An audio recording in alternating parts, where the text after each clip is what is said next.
Hello, I'm Sarah, and welcome back to the Red Lantern.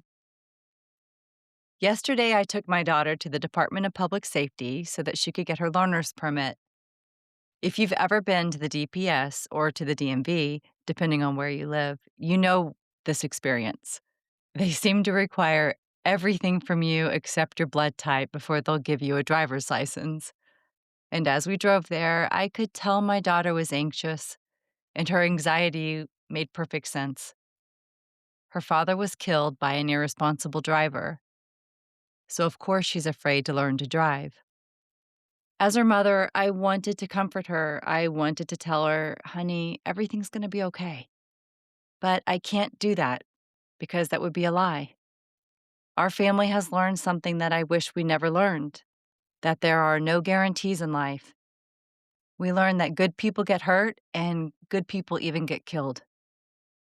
Sometimes tragedy comes without warning, and there is nothing that we can do to prevent it.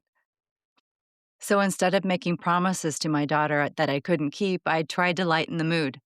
I told her that our trip to the DPS was going to remind her of one of my favorite scenes from the movie Joe versus the Volcano. Tom Hanks's character Joe works in a dreary office where everyone sits beneath buzzing fluorescent lights, looking gray and ashen. Everyone is exhausted and they are all completely miserable. Joe becomes convinced that he is ill, and his doctor diagnosed him with having a brain cloud. I told my daughter, by the time we're done at the DPS, you, in fact, are going to think that you have a brain cloud too. She laughed, and that thankfully broke the tension. When we went into the DPS office, we had to wait in line for a while, and then we eventually reached the front desk. The woman behind the counter did not greet us. She simply sat in her chair staring at me, waiting for me to speak first. So I told her my daughter was applying for her learner's permit. The woman responded to me with something that felt a bit like, well, yay, good for you and your daughter. Let me see all 80 pieces of your paperwork right now. And I'm exaggerating, but just a little bit. As this woman flipped through our documents, she gave me several eye rolls. She reminded me so much of Roz from Monsters, Inc., the woman who says, I'm always watching you, Wazowski. Finally, she sent us to the waiting room to complete more paperwork while we waited again for an appointment that we had already scheduled for an hour earlier. That's just how the DPS works. So we sat there and we talked, we laughed, and we waited. And during one of those quiet moments, a memory came back to me that I hadn't thought about in quite a while. I remembered something I learned about the trial after my husband was killed. While in court, I heard the prosecution talking about the defendant not having a driver's license. And when I first heard that in court, I assumed that they meant he simply forgot his license at home. That what the prosecutors meant was that the defendant left his license on his dresser or his bedside table on the morning that he killed Dan. But that's not what they meant at all. The defendant was not licensed to drive. He had no legal right to be behind a wheel at all.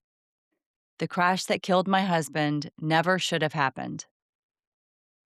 And as I sat there watching my daughter patiently doing everything the law required, taking her driver's education classes, filling out paperwork, waiting for hours, and paying fees, I couldn't help but think about the man who couldn't be bothered to do any of those things. This defendant simply ignored the law, and so did his mother. His mother handed him the keys to her car repeatedly, and she allowed this defendant to drive. That decision cost my husband his life. It also made me wonder how many other people are driving on our roads today without a license, without proper training, and without any respect for the rules that exist to protect the rest of us. This is something that we should all be concerned about. One of the hardest lessons I've learned is that there will always be people who believe that the rules don't apply to them. And unfortunately, innocent people often pay the price for their choices. Another thing that I learned after Dan died shocked me. In the state of Texas, the minimum amount of liability insurance a driver can carry is only $30,000. Think about what that means. This means that someone carrying only the minimum coverage can cause a catastrophic accident involving multiple vehicles, for instance, permanently disabling other persons and even killing someone, and all the victims will receive is $30,000. Does the state of Texas really think that $30,000 is going to cover funeral expenses for a family? Is $30,000 going to cover medical bills, rehabilitation, lost income, long term care, or home modifications for someone living with a disability?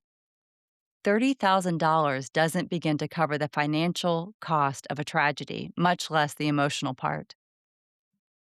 Now, I know that no amount of money can replace a husband, a wife, a parent, or a child, but we can do better than pretending that $30,000 is an adequate safety net for families whose lives have been shattered. I was running on adrenaline for months after Dan died, and I was determined to change that law. I quickly discovered how difficult it is to change public policy, and that real change takes time, which is a good thing, but sometimes it's much more time than we would like. And that's one of the realities of living in this world. Injustice exists, it always has. When injustice touches our lives, we don't always receive the outcome that we believe is fair. We don't always get vindication. We don't always see justice. But despite that, we have a responsibility to move forward and to be good people. I want to end today with some words from G.K. Chesterton. I think he is someone who understood that the deepest problems in society aren't merely political or legal, they're moral. One of his observations was that we do not merely need good laws to restrain bad people, we need good people to restrain bad laws. Whether you agree with every word of that statement or not, I think it points to something that's really important. Laws matter, but character matters even more. People with no moral compass will ignore good laws, and no amount of legislation can create virtue. What our world desperately needs is more people who desire to do what is right, even when no one is watching. Until that day comes, we will continue living in a world where wheat and weeds grow together. We will continue to encounter injustice, and we will continue grieving losses that we never deserved.